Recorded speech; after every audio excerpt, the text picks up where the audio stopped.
आणि परिवहन क्षेत्रातले सर्व मान्यवर आणि आमच्या सर्वांचे गुरु आदरणीय डॉक्टर संजय शिंदे साहेब, की 5-6 विषयांचं एम ए करत होतो उत्तर महाराष्ट्र विद्यापीठ, पुणे विद्यापीठ, आणि करत असताना एक जाणवलं शेवटचा जो थांबा होता तो यशवंतराव चव्हाण विद्यापीठात आला आणि सरांनी एक वाक्य सांगितलं की तुम्ही वाढतायत पण आडव्या पद्धतीने वाढताय.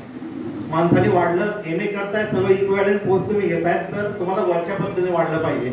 सर म्हटलं आम्ही तेवढे हुशार नाही. आणि सरांचं एक टेक्निक आहे, समोरच्याला तू हुशार आहे हुशार आहे हुशार आहे सांगत राहतात आणि त्यातनं खरंच आपल्याला असं वाटायला की मी खरंच हुशार आहे आणि त्या अर्थाने मग आपण प्रयत्न करण्याची दिशा आपली बदलते.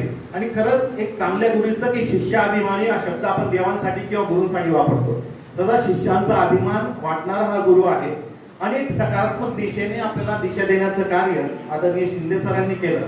आणि 17-19 ची आमची बॅच होती. आम्हाला वाटत नसताना आम्ही हुशार आहोत आणि खरंच सरांनी सांगितल्यामुळं एम एज्युकेशन झाल्यानंतर सहज स्टेट परीक्षा द्यायला गेलो उत्तर महाराष्ट्र विद्यापीठात, पास झाल्यानंतर कळलं की सर खरंच सांगतो की आपण हुशार आहोत. नाही तोपर्यंत वाटलं नव्हतं की आम्ही हुशार आहोत असं.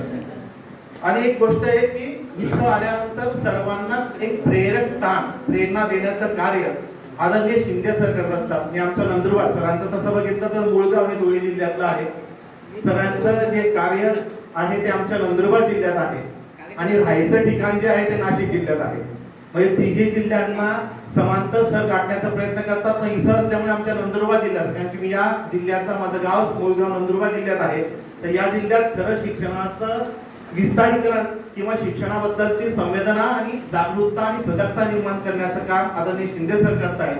आणि आम्ही त्या अर्थानं स्वतःला भाग्यवान समजतो की आमच्या जिल्ह्यामध्ये असे चांगले शिक्षक आहेत.